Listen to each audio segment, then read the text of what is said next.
I'm very happy to be here with all of you today. I've seen that you come from all over the world. So for those in California, good morning for you. For those in Israel or even farther east, good evening. Good evening. Today I'm going to lecture about the Jewish history of Spain, focused in Córdoba. Córdoba was once probably the most important city in the world, and Jewish history is very much important in the city of Córdoba. So I'll give you first an overview of the arrival of the Jews into Spain, the moment they settled down here, and how they lived under different groups that were here in Spain until the end. So without any further delays, let's start. I assume that you are seeing my presentation, correct? Okay.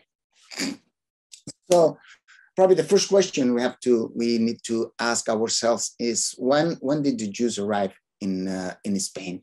And first of all, I should say that Spain wasn't Spain by then. Spain is a modern creation from the 16th century. So before being Spain, the land was known as the Iberian Peninsula, and it was composed of different kingdoms. And so when did Jews arrive in the Iberian Peninsula? Well, we have archaeological evidence from the 2nd century of the Common Era.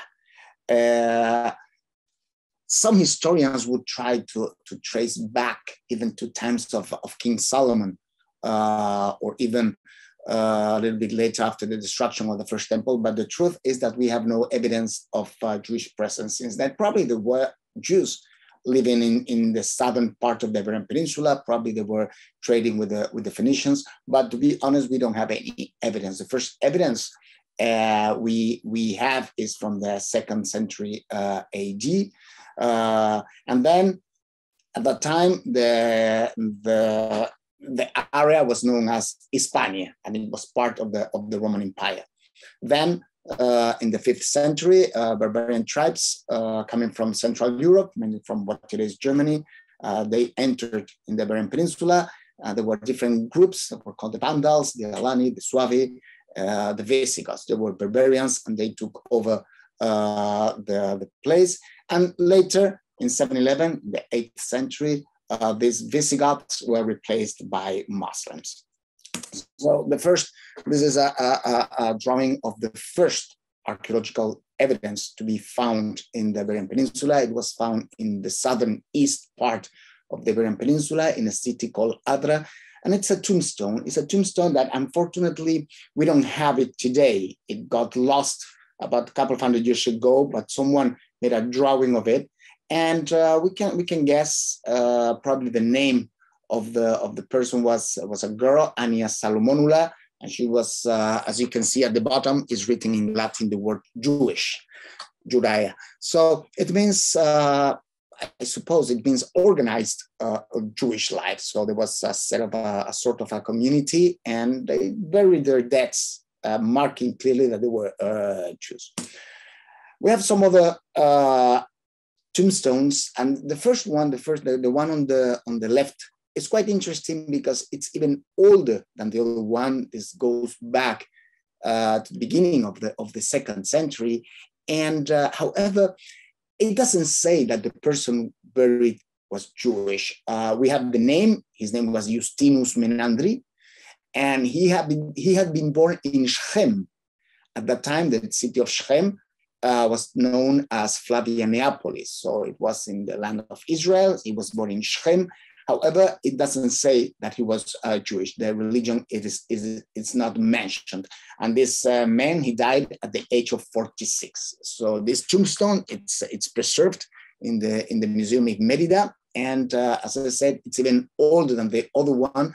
But we cannot affirm that the person that was buried there was Jewish. However, he was born in Shechem. Today it's called Andalus.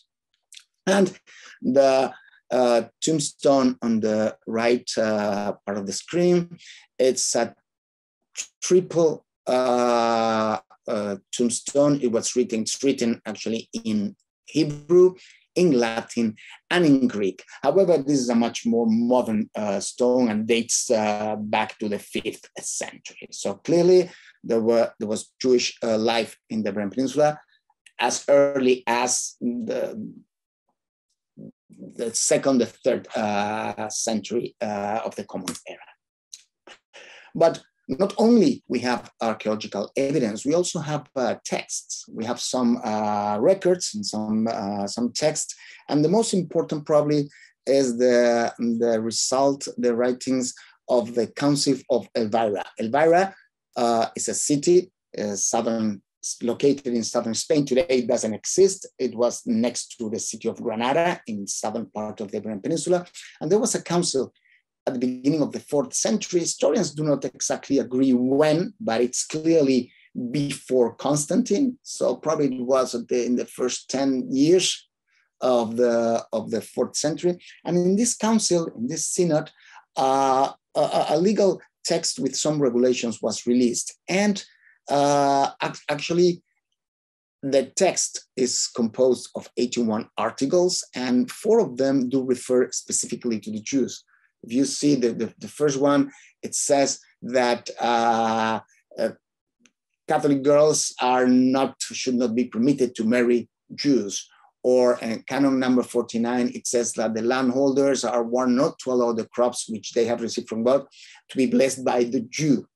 Or even the next canon, canon 50, it mentions that if any of the clergy or the faithful eats with Jews, he shall be kept away from communion. No?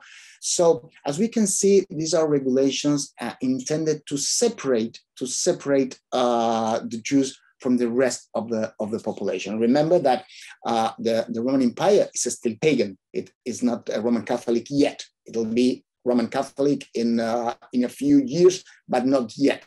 So it is quite important, this text, because it shows that the number of Jews in the Iberian Peninsula must have been big enough in order to be a concern for the Christian authorities or for the members of the church. And that's why they issued these regulations in order to avoid any contact with Jews. So we cannot provide a number, but clearly there were Jews enough in order to regulate their life and their contact with the rest of the population. Roman Empire collapsed, and the barbarian tribes came from Germany and invaded. There were the different groups: the Visigoths, the Suevi, the Vandals, the Alani, as I mentioned before. And the Visigothic kingdom, it's a period that it was quite anarchic in the Iberian Peninsula, and it lasted for another 300 years until Visigoths were replaced by the Muslims. And in this case, the Muslims came from south. Mostly Berbers, Moors coming from North Africa, invaded in 711. And as you can see in the map, the reaching of the north, the Iberian Peninsula, they got it in barely 7 years. By 718, they have reached already the north of the Iberian Peninsula. It was a very fast capture. The Visigothic monarchy actually collapsed. It collapsed, and Muslims got the power of Spain. When I say Muslims, there were different groups. At the beginning, they were mostly Berbers, and later on, they were joined by the Arabs coming from the Arabian Peninsula. At the beginning, they were mostly Berbers coming from North Africa, that they were actually very low Islamized. In here we can see 4 different moments in the Islamic period, because Muslims stayed in the Iberian Peninsula for almost 800 years. So at the beginning, as you can see in the maps, everything that looks green means controlled by Muslims. And then at the beginning, the Christians, they only maintain control of the north. And then little by little, very slowly, they were succeeding in recapturing the Iberian Peninsula from the Muslims into Christian hands. But as I mentioned before, this whole process that we call Reconquista in our history, it lasted almost 800 years. The last stronghold to be defeated was Granada in the very south, that was defeated in 1492.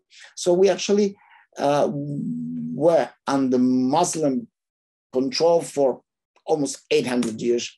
And there were, of course, different moments. So the first 45 years, Al-Andalus, which is the name given by the Muslims to the Iberian Peninsula, Al-Andalus, it was a dependent emirate from Damascus. So the Caliph was in Damascus and then moved to Baghdad. And then the rulers, Spain, Al-Andalus, was an dependent emirate from Damascus. And then in 756, when the Umayyads, that they were the ruling family, they were massacred by the Abbasids, the crown prince Abdurrahman I, he managed to escape through the north of Africa, and eventually he reached Spain, reached the Iberian Peninsula, and in 756, he proclaimed himself the first independent emir of Al-Andalus. So now Al-Andalus does not depend on the main caliphate, it's an independent emirate. 929, 150 years later, the emir proclaimed himself caliph. And the capital at that time was in the city of Córdoba. So Córdoba had already become the main and one of the most important cities in the Western world. The caliphate collapsed only after 100 years, and the land was divided into as much as 31 little different kingdoms, and we call them the Taifa kingdoms. And these kingdoms were very small, very weak, and eventually there was a new invasion from North Africa, first the Almoravids, and then the Almohads that came in order to avoid, to try to fight with the Christians, because when the caliphate was divided into these Taifa kingdoms, the Christians started to make a great advance towards south, and Almoravids and later the Almohads stopped. But Christians kept advancing, and by the end, the last 300 years or 250 years, only the southern part of Spain was in control of the Muslims, and it was known as the Nasrid Kingdom of Granada. And as I mentioned before, the Muslims, when they entered in Spain in 711, they placed the center of decision, the capital, let's call it that way, into the city of Córdoba. We can actually see in these pictures, there is a river that goes through the city of Córdoba. The name is Guadalquivir River. Guadalquivir comes from the Arabic Al-Wadi Al-Kvir, means the big river. And there was a bridge originally built by the Romans, and that was the entrance to the city of Córdoba, which was the name by then. The picture on the upper left part is the entrance into the Jewish quarter. And as you can see, the wall, this is part of the medieval wall that surrounded the city by then. This gate is actually at the end of the Roman bridge, but it's a modern gate. It dates back to the 16th century. Probably there was a previous gate there because people would cross the bridge in order to enter in the city of Córdoba. And as I said, Córdoba became probably one of the most important cities in the world. When Muslims arrived in the Iberian Peninsula, there were Jews already there. Remember, they came with the Romans. However, the Visigoths treated the Jews very, very badly. They treated the Jews very, very badly. And that's why when the Arabs came in, they were kind of welcomed by the Jews, and Jews were treated as dhimmis. Dhimmi means a second-class citizen. And for the Jews, that was much better than the situation that they had before, because by the Visigoths, they had been treated as slaves. So when Muslims came in, Jews were kind of promoted in their daily life, and they participated in the life, in regular life. Again, not as full citizens, but second-class citizens, dhimmis.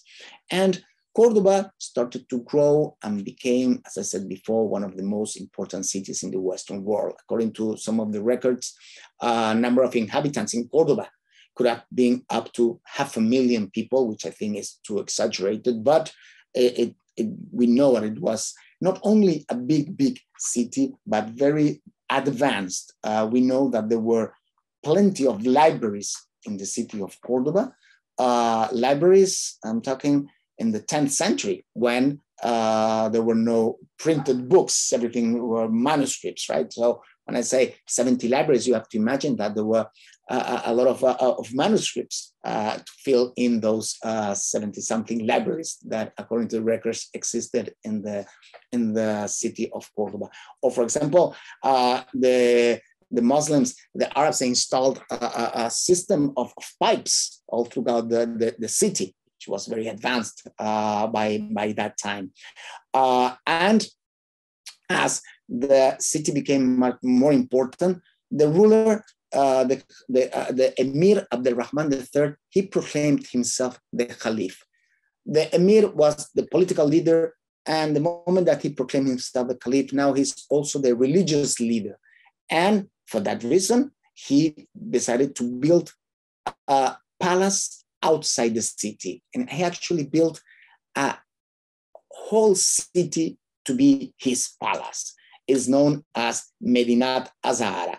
Medinat Azahara has been excavated in the last 100 years, and according to the archaeologists, they have excavated only 10% of the total surface. It seemed that it was an astonishing city from where the caliphate was ruled, from the city of Medinat Azahara, and this is where Caliph Abdel-Rahman III and his son Al-Hakam II ruled.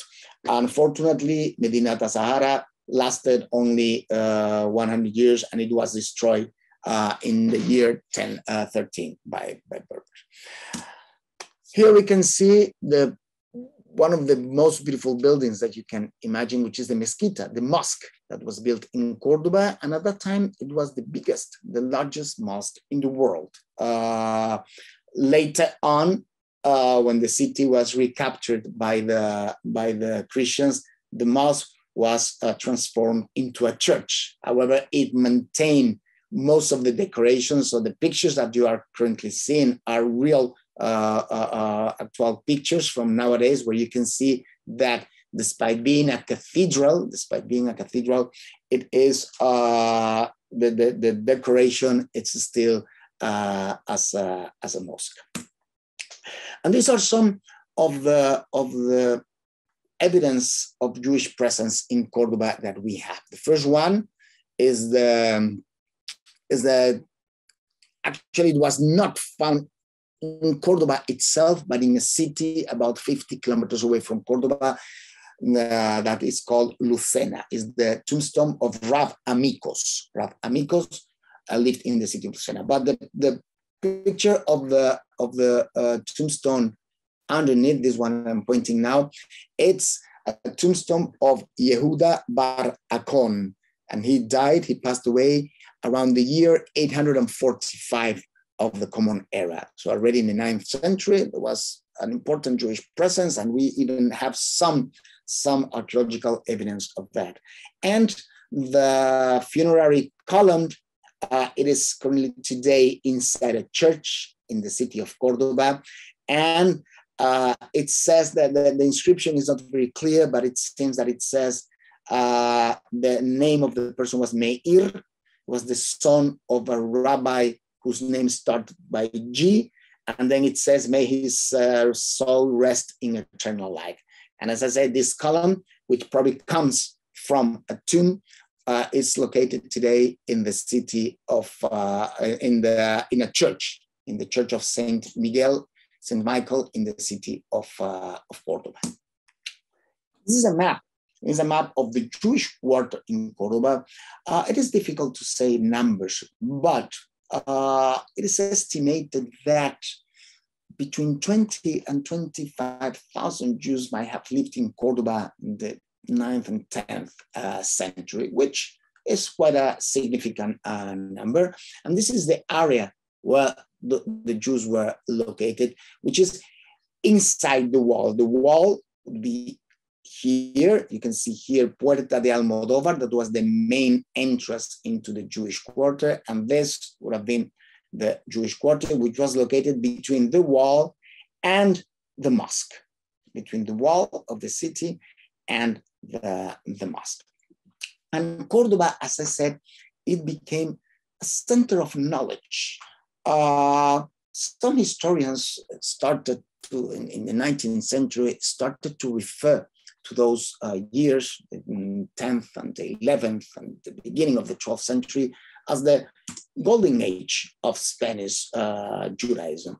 Well, we don't know if it was a real golden age, but the truth is that Jewish life and Jewish religion really flourished and developed in the city of in Córdoba. I just wanted to give you a few names of Jews, prominent Jews that at some point, some of them reached high positions within the court of the caliphs, but also Córdoba became a center of learning. Even we have the case of Dunash ben Labrat. Dunash ben Labrat, he actually lived in Córdoba. He was born in Fez in Morocco, but he moved to Córdoba. Probably it was as a place, a city where one could learn. And he is the first poet. He wrote mostly piyutim in Hebrew, but he's the first one to adapt the Arabic metric into Hebrew or poetry. So actually, we have the case of Hashdai ibn Shaprut. Hashdai ibn Shaprut, he was a physician of the Caliph, and later he became a diplomat and his minister. Actually, he held this position with two different leaders, Abdurrahman III, and then the son of Abdurrahman III promoted Hashdai ibn Shaprut to the position of minister of the equivalent of Minister of Foreign Affairs. For example, we have the case of Moshe ben Hanoch, that he came from the city of Sura. Sura was, remember, one of the main academies in Babylon, and the 8th, 9th century, Sura and Pumberita, the main two cities, started to decline, and Córdoba became one of those cities where Judaism flourished. And this is why some rabbis, some Gaonim would travel from Babylon into Córdoba in Andalus in order to develop Judaism. We have the case of Shmuel ibn Nagrela. Shmuel ibn Nagrela, also known as Shmuel Hanassi or even Shmuel Hanagir. He was also a Talmudic scholar. He was a poet. And he was also a political leader. He reached the position of vizier in the kingdom of Granada in the 11th century. Or we have the case of Shlomo ibn Gabirol. Probably you've heard about Shlomo ibn Gabirol, who was probably one of the greatest poets in Al-Andalus in the history. We have also some Talmudic scholars like Itzhak ibn Gayyat or Itzhak al-Fasi, that they lived not in Córdoba, but in the city of Lufena, which is about 50 kilometers away from Córdoba, remember? And as I said before, this is where also one of the main Talmudic academies was established. We have the case also of Yehuda Halevi, the poet, that it seems that he ended up his days in Israel. So as you can see, Córdoba was the cradle of many, many, many scholars. In the 11th century, Judaism really flourished in Spain, in the Iberian Peninsula. And probably you are missing one. I've mentioned many, names of scholars, but you are missing one. You're wondering why I didn't mention probably the greatest one, which is the Rambam, Maimonides. Well, Maimonides was born in Córdoba. However, he was born much later. Maimonides is from the 12th century, and by then, Córdoba is no longer that important city. Actually, the caliphate collapsed in the year 1031, and then remember the Taifa kingdoms were created, and then the Almoravid invasion came later, and Almoravids were not as tolerant as the Muslims that were here before, and even later the Almoravids were replaced by the Almohads, who were even less tolerant.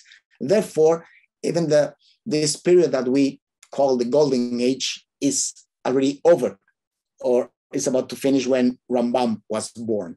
So we know that he was born in the city of Córdoba, but he left at the age of 13. So none of his writings took place in Córdoba. He wrote about philosophy. He wrote about medicine. He wrote about astronomy. He even wrote many tselot uteshuvot, and several letters. The most famous letters are the letter of apostasy and the letter to the Jews of Yemen, right? So, but as I said, he actually did most of his work out of Córdoba.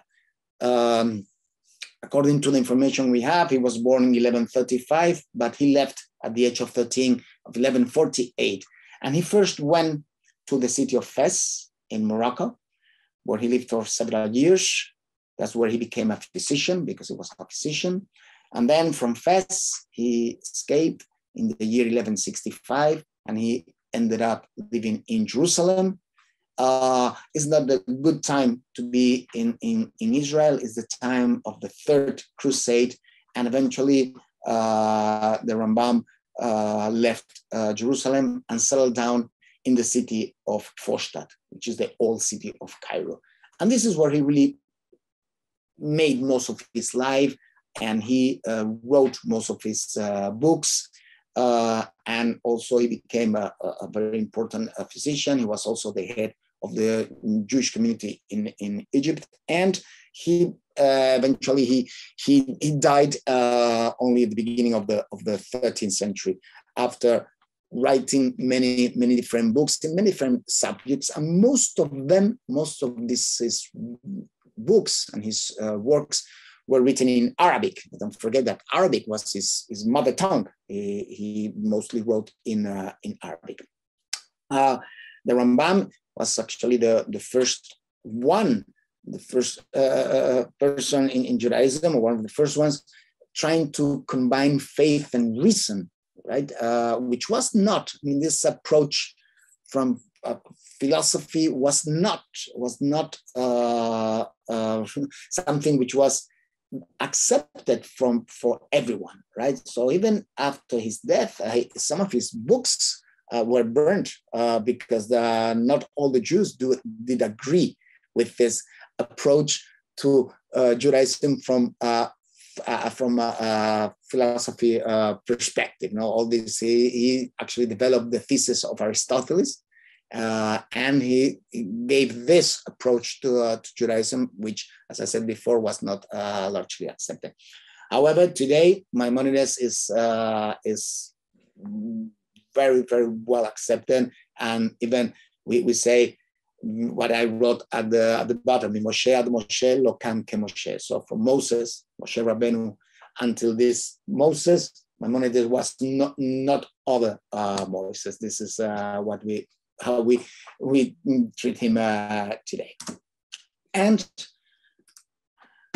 Córdoba has actually one of the 3 remaining synagogues in Spain. One of them is in Córdoba. This is the only one that has been preserved. We don't know how many synagogues were there in Córdoba. Probably there were dozens, but this is the only one that has been preserved, and it was restored it's been restored several times. It was discovered that it had been a synagogue only in the year 1884.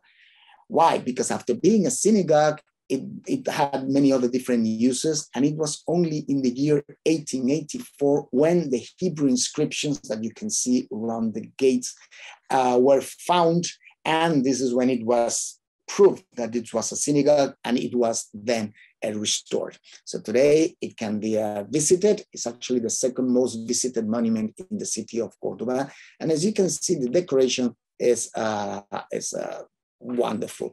The synagogue dates back to the year 1315. In 1315 is when this synagogue was built, and it was used as a synagogue for about 160, 170 years until it was transformed in a church.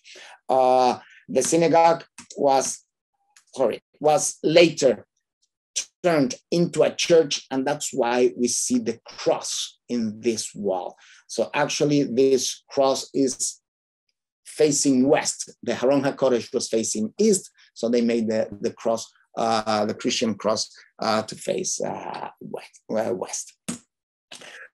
According to Professor Cantera, this was the situation of Jews in Spain, in the Iberian Peninsula, around the beginning of the 14th century. There were Jews all throughout the Iberian Peninsula, and some cities.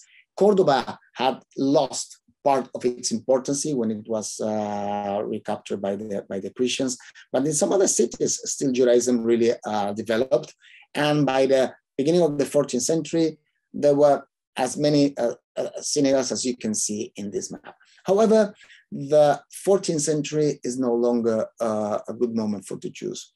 First of all, Christians have recovered most of the Iberian Peninsula, and only the Kingdom of Granada, the Nasrid Kingdom of Granada, remained in Christian hands. And the situation for the Jews is no longer good, even though some of them managed and were close to the court and to the kings, the Christian kings, but Jews were mostly hated by the population, and this is something that was carried out by the church. You know, the accusation of Jews murdering Jesus. Then Jesus is considered God by the Christians, so therefore Jews were accused of deicide, of killing God.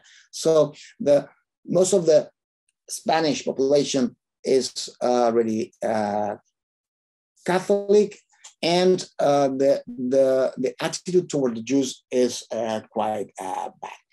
The beginning of the 14th century, we see a social crisis, a financial crisis, the bubonic plague that burst in 1348, the civil war in Castilla between King Pedro and his brother, many different aspects that led to the anti-Jewish preachers of the leaders of the church, mainly Ferran Martinez, who was the archdeacon in the city of Sevilla, which was one of the most important cities in the Iberian Peninsula by then. And this anti-Jewish preachers ended up in a pogrom. In the 6th of June of 1391, Jewish quarter of Sevilla was attacked. 3 days later, the Jewish quarter of Córdoba was attacked, and pogroms spread out all throughout Spain like wildfire until they reached the city of Girona. You can see Girona is very much in the north, which was assaulted the 10th of August of that same year. So within 2 months, Jewish quarters all throughout Spain were assaulted by the mob. And the results were terrible for the Jews, because many of them, as you can imagine, they perished. But another problem started, which was the mass conversions. Many Jews thought that the only way they could save their lives was by converting to Christianity, and that's what they did. They converted to Christianity. Here you have the riots. You can see the riots, the cities when they were attacked. And as I said before, one of the consequences of these riots all throughout the Iberian Peninsula were the mass conversions.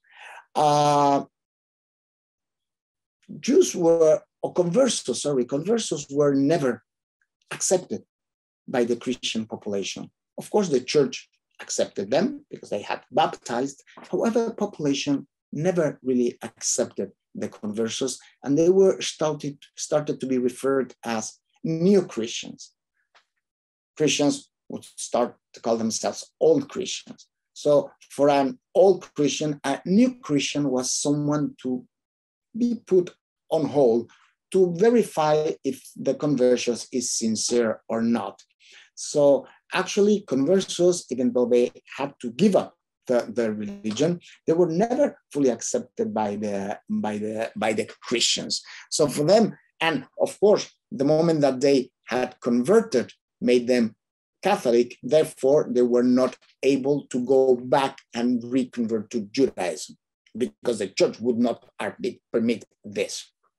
Okay, of course that many of these conversos, they were pretending. They would pretend that they were Christians, but somewhere deep in their hearts, they would try to keep the spark of Judaism. And Christians started to refer to them as marranos. Marranos, but today in Spanish language, it means pig.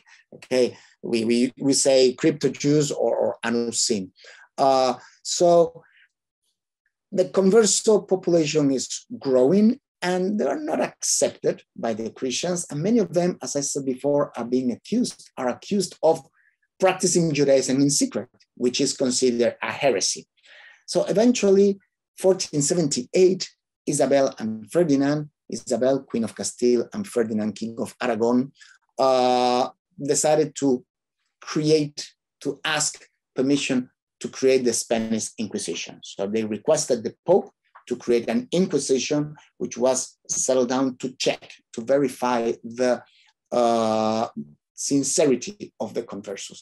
So the Spanish Inquisition was created in 1478, started to function in 1481 with the creation of the court in Sevilla, in 1482 in Córdoba, and they started to try conversos. Inquisition did not have jurisdiction over the Jews, but over the Christians. However, conversos, the moment that they are converted, they were under the scope of the Inquisition. And unfortunately, 11 years later, Catholic monarchs, Isabel and Ferdinand, decided to expel the Jews from Spain. And as you can see, I've copied some paragraphs of the decree of expulsion because it clearly says the reason. Historians have tried to find out what were the reasons for the expulsion of the Jews from the Iberian Peninsula, but the truth is that they were expelled because, as the Christian monarch said, some of the Jews have converted, but they were very bad influence for those that had not converted. And therefore, they declare that Jews should leave the kingdoms.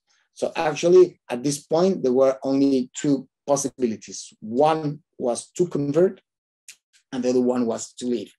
The problem of converting was that the Inquisition would stay there to check, to verify that these conversos were sincere.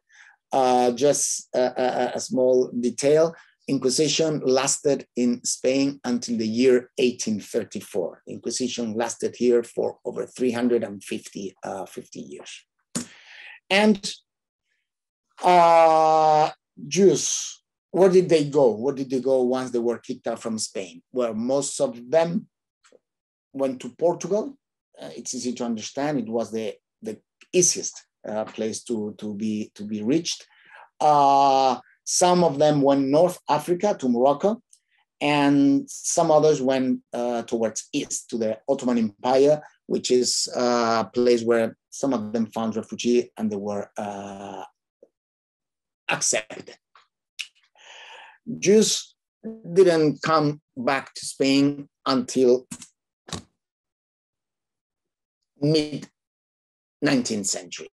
As I said before, the Inquisition was abolished in 1834, and the first Jews arrived in Sevilla in 1861, and the first synagogue in Spain was opened in Sevilla in 1914, and then 1917, Madrid and Barcelona.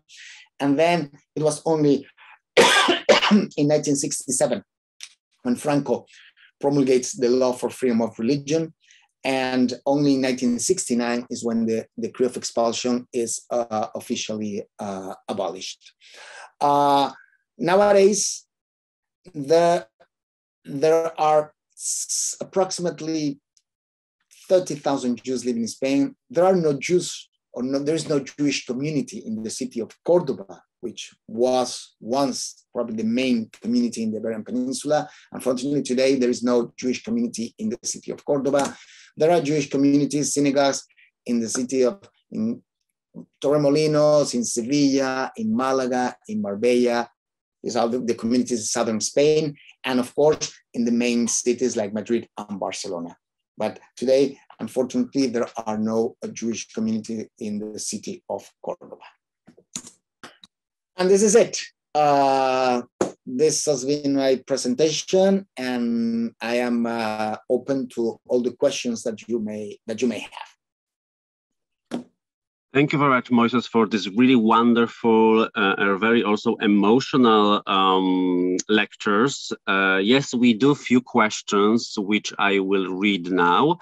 However, I guess we might have even additional ones. So either I ask, please write them down in the chat, or simply raise your hand and I will even let you to say them out loud.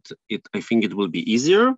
However, yes, please, let's start with first question.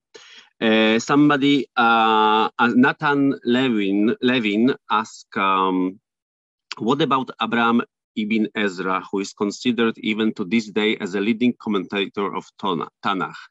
I think Nathan was referring to listing different scholars in your lecture during a piece about Córdoba. So that's correct. This is one of the names that I think I mentioned. I mean, I just took because there are dozens of names of scholars that are very famous, and of course one of them was Abraham ibn Ezra, and also Moshe ibn Ezra, right?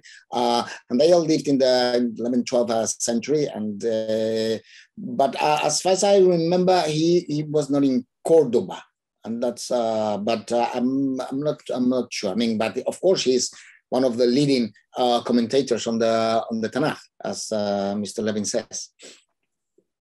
Lovely. Thank you very much. Another question from Nancy Levy. Did any of the Córdoba library manuscripts survive? And if yes, where are they housed now? No, I'm not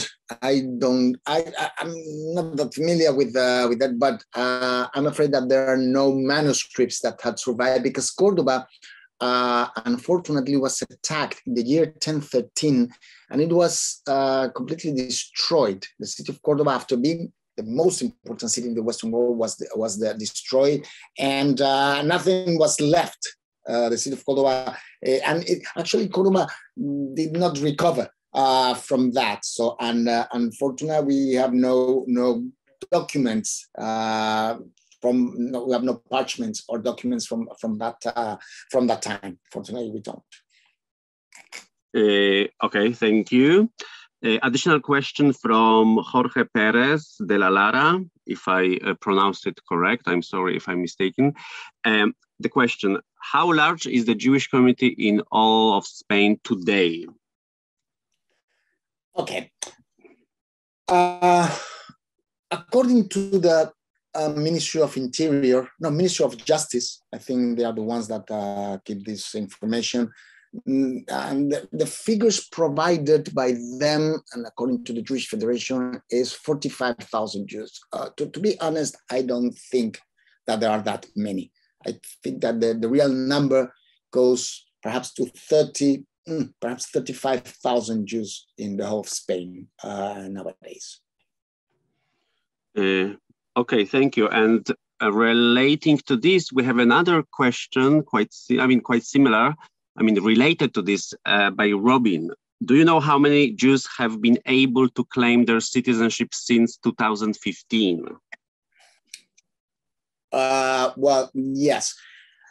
Total number of applicants was around 140,000. I was reading a few days ago about this number. As of now, at the beginning, it was the process was very slow because besides there was a deadline which was October the 1st of 2019. So this application had to be done in those 4 years, between the 1st of October of 2015 until the 30th of September of 2019. However, the government permitted to send the application and then submitting the documents. So still there are a lot of people who are submitting the documents that they may have in order to prove that.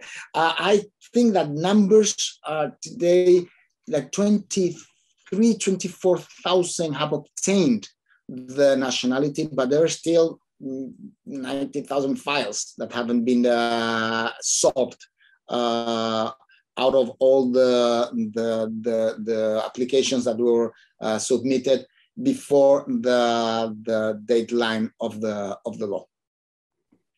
Okay, thank you. Sandra Pajkowski is asking, is there a Jewish genealogy center located in Spain? Because, for example, she has her family origins are from there, and she would like to dig it in. Okay, so no, there's not such a thing in Spain. No genealogy. The only places where some information and not a lot can be found is at some point at some files of the church, but they may have some files about the conversos. That's all, but there is not a center in order to trace back this information. Okay. Actually, a small request. Few people ask, please write down your email and the website in case you have. Some people would like to contact you later for more information. And totally different question from Debbie Efron. What about current anti-Semitism in Spain? Well, unfortunately, well, first of all, Spain is still a Catholic country. Okay, 74% of Spaniards declare themselves Roman Catholic. Of course, many of them do not practice, but culturally, it's a Catholic country, and there's still some anti-Semitism, unfortunately, in the church. I mean, I myself have heard many times the expression "Jews kill Jesus," so this is still being taught, or at least being told. Besides, the extreme left parties are very, very anti-Israeli, anti-Zionist, and at some point they cross the line and do fall into anti-Semitism. And curiously, the extreme right is not a big movement in Spain as of now. But to be honest, still, I think it's part of the DNA of the Spanish people. On one hand, they admire, or they not admire, but they see that, or they accept that there were many Jews in Spain prior to the expulsion, and even a lot of people today, they are happy and they're proud to say that their last name could be the name of a converso. But on the other hand, there's still kind of a rejection. At least I see it from a religious perspective. So as I said, the message sometimes that is sent out, it goes into anti-Semitism, despite the numbers. Remember, 0.02% of the Hispanic population is currently Jewish, but still, it's and if you ask, there was a survey a few years ago, I think 2008, and to the question of children in school, who wouldn't you like to be seated next to? About 50 something percent of the students mentioned that they wouldn't like to be seated next to a Jew. The only category of people that was rejected were the gypsies. So it's like 60 something percent of the students didn't want to be seated next to a gypsy, and 57, 58, if I'm not wrong, they declared that they wouldn't like to be seated next to a Jew. Probably these kids have never ever seen a Jew before, but still to the question, who wouldn't you like to be seated next to? The answer was to a Jew. Mm-hmm. Yes, I understand. However, we have to be very careful with those surveys done among children. This is but this is a separate subject which we can put for later. Okay, another question from Sima Godfrey is, and actually, wait a second. Later, I will, because I see few people are raising their hands. So the further question I will ask you to put by a mic. Okay, Sima is asking. When she was last time in Spain, she was told that Jewish studies do not exist at the universities. What is the situation now? Are there any Jewish studies at the Spanish universities? Yes, in Madrid and in Barcelona and in Granada. There is a department at the University of Granada, Professor Ayasu.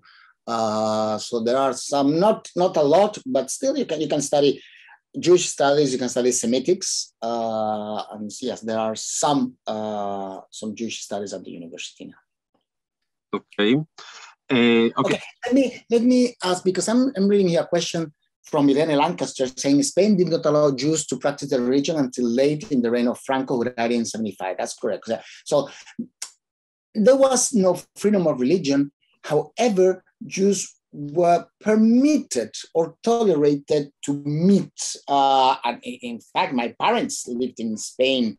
My parents came from Morocco in the 50s, and they were able to meet and to celebrate Rosh Hashanah and Yom Kippur and for the holidays. And then my father moved to Sevilla in 1963, and he was able to meet with some other Jews. It's true that the first Jewish community to be officially inscripted was Sevilla in 1968, I believe it was.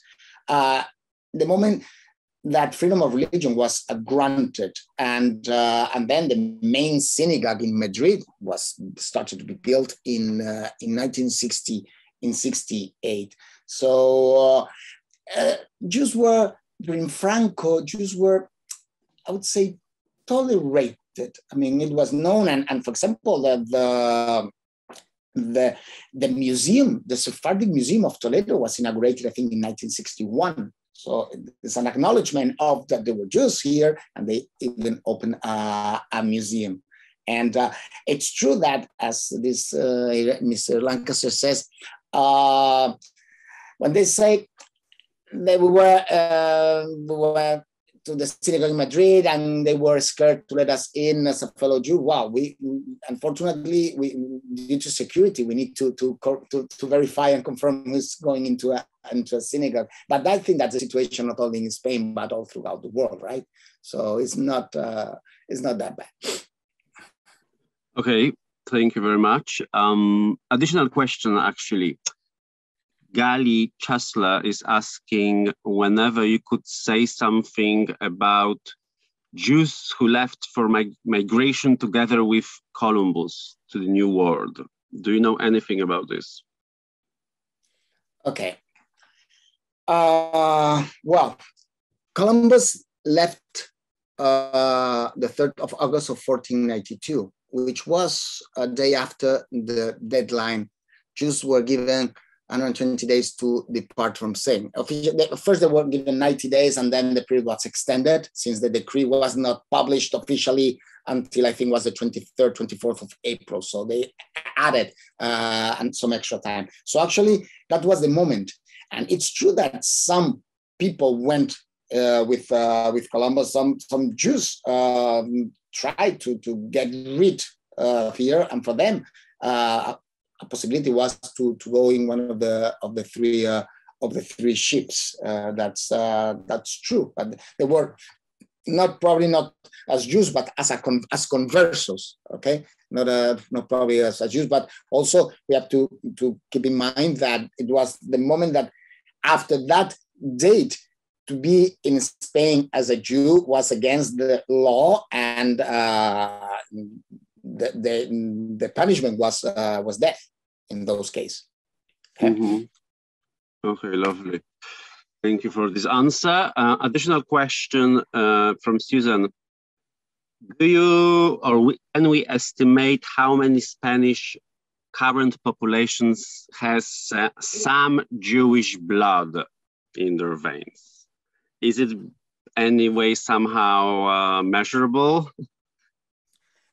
I don't think so. I mean, I've read that 20% of Spanish population do have Jewish DNA, which I don't really know exactly what is a Jewish DNA, right? So, and definitely has got nothing to do with names or last names. There is also an idea going on saying that if your last name is the name of a city, of a profession, or a tree, or a fruit, it means Jewish descendant. No, it's not that exactly. That's not accurate. Okay, so we have to understand that Jewish population in Spain at the most probably was, let's say, I don't know to say a number, but 250,000 Jews lived in Spain, perhaps in the Middle Ages at the most. That was not a large percentage. Perhaps could be something like 8, 9, 10%. I don't know. So I don't think that numbers today should be bigger than that. Okay, but I mean, I'm not a specialist on genealogies, so I don't want to go deeper into this. But we have to be very careful when considering how many Jews today do have Spanish. How many Spanish today do have Jewish background? That's really complicated. Mm-hmm. Lovely, thank you. Okay, additional question. I will put through a mic. I see there is Ingrid Biela raising her hand. So Ingrid, I will unmute you now, and please say your question out loud.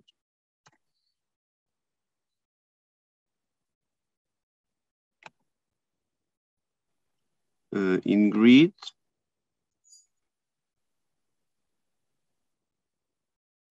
Okay, I'm not sure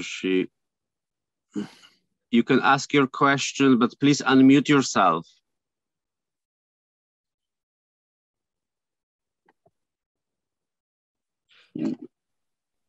Well, I'm not sure she's, okay. So another person I see she's raising her hand is Shalia Mindel. I will also unmute you. Please, Ray, please ask your question if you can. No. Can you hear us? Okay, she's not asking. Therefore, if you have any additional questions, please write them down. On there is Eleni Solim. Eleni, you can ask a question now. Yeah, this is a kind of, subjectively, it looks to me like the Spaniards were very fanatical in their Christian faith as compared with, say, the inhabitants of Italy. And is this just a subjective impression, or is there something to it? And if so, why were the Spaniards so fanatical? Why were the Spaniards so fanatical? I don't know, but they were.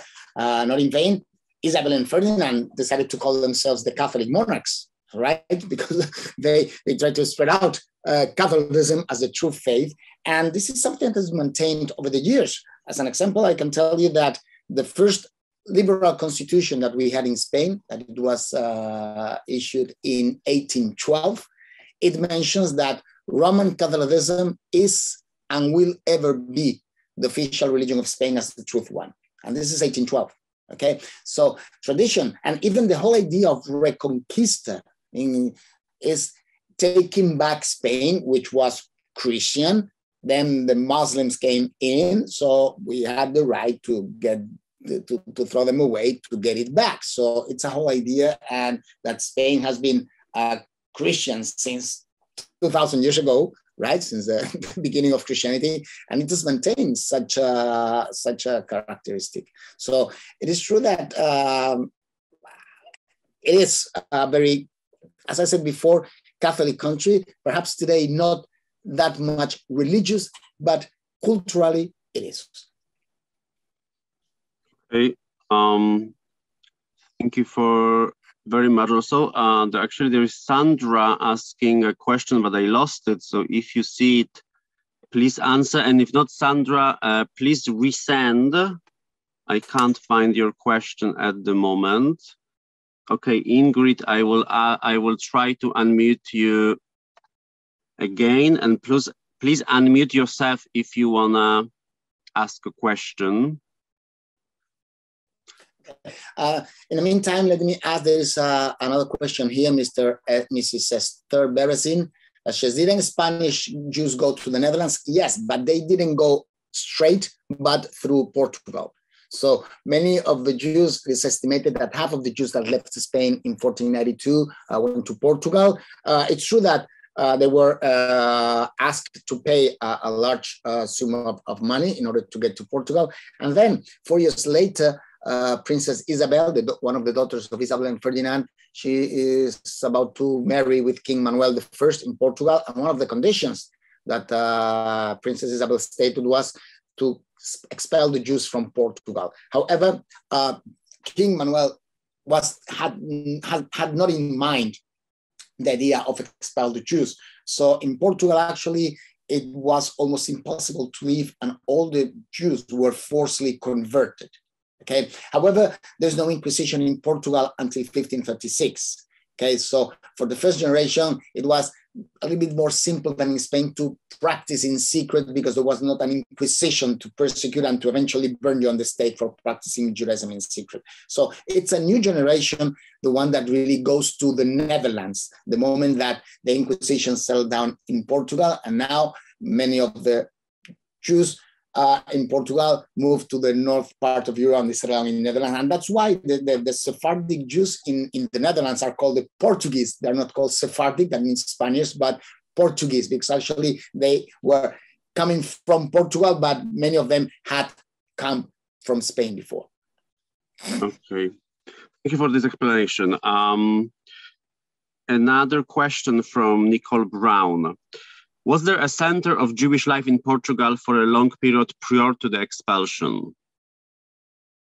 Yeah, so the history, Jewish history in Portugal is very similar to Spain. There were Jews in Portugal, and don't forget that Portugal was also part of Andalus, so it was Muslim. There was a time that Portugal was part of Muslim Spain. Of course, there were Jewish communities in Portugal. Portugal became a country itself.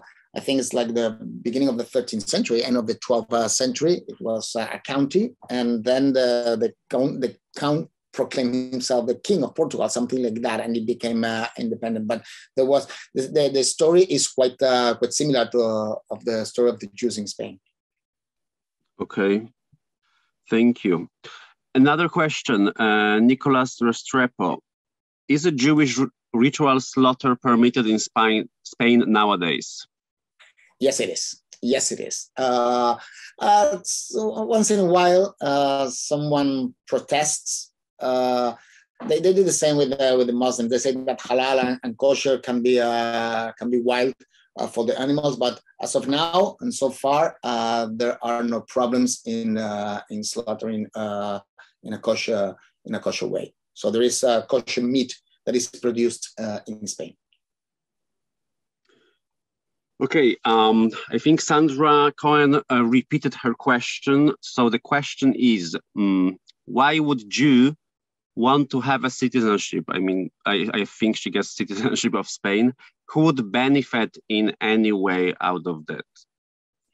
Can you explain? I guess you know why, but please explain too. Well, no, I mean, the truth is that, okay, we have to understand that when the moment that they were kicked out of Spain, they lost also their nationality, even though the concept of modern state is not valid by then. But still, so when the government in 2015 decided to pass on this law, was trying, and this is what the law mentions, trying to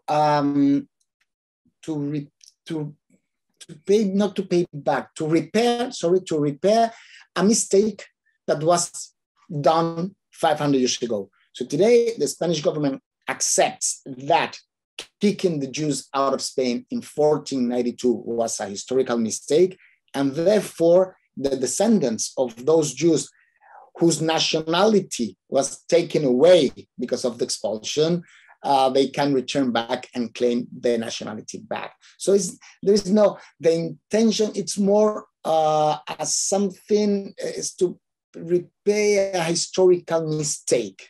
And the truth is that even the law says that the person that applies doesn't have to resign their previous nationality. So it is possible you are a citizen of New Zealand, and even though there is no dual citizenship between Spain and New Zealand, in the case of a Sephardic, he's not requested to give up his New Zealand nationality in order to get the Spanish one. Okay, so it's more, and not even, so the intention is not to have them coming back to Spain. It is just that if you feel living in whatever you live, that your forefathers were once kicked out from Spain and they lost their nationality, today you have the right to claim it back. It's more an emotional issue. Okay, thank you. However, if you allow me, I would like to add something from also Israeli point of view, or maybe North American. I think that Spain offered, and Portugal as well, offered this opportunity of getting back citizenship only for symbolic reasons. However, for many Israelis, this is just a way to have a European Union passport, which will allow them to, first of all, travel to some countries which they are not able to travel now, or basically to come to Europe and either to study or to work, to study for free, or to work at the European Union labor market. So this is very practical approach.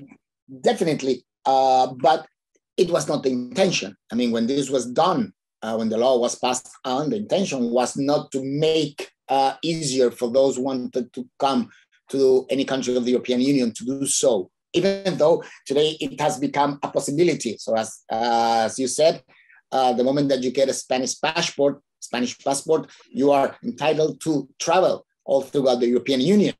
But again, this is a consequence, and this was not the cause. Yeah. Okay. Another, and probably the last one, but a question from Helena. Could you speak more about the contribution of Jews in Córdoba and Spain at the height of their period before the expulsion? Well, yes, as I mentioned, Córdoba was the city where to live. So, for example, Yehuda Halevi, he was born in Tudela. Tudela is in the Kingdom of Navarra, north of Spain. And it's a small town. And he travels all the way down to Córdoba in order to be able to live in that city, which permitted him to learn. As I said, there was a Talmudic academy in Córdoba, an important Talmudic academy, and Judaism actually flourished. So the ambience in the city of Córdoba was very highly educated. It happened the opposite in Christian Spain. Don't forget that 11th, 12th, 13th century, it's the time of the Dark Ages in some countries that were Christian, right? And Córdoba is something different. It's a place, as I said before, where actually education is important part of it. And this is how many of these scholars ended up in a certain moment of their life living in Córdoba, as is the case of Yehuda Halevi or Moshe Ibn Ezra. I believe that he also lived in Córdoba for a while, because the city probably gave him the possibility of exploring further and to produce what they were doing on all these Talmudic studies. So it's like I don't know. Not to say that. It's the city itself lived into that. Yes, we understand. And Moisés, thank you very much for this really fascinating lecture, and hope to meet you on other occasion. Muchas gracias. And thank you all for attending. Thank you very much. Thank you as well. Bye. Have a good evening. You too. Bye-bye.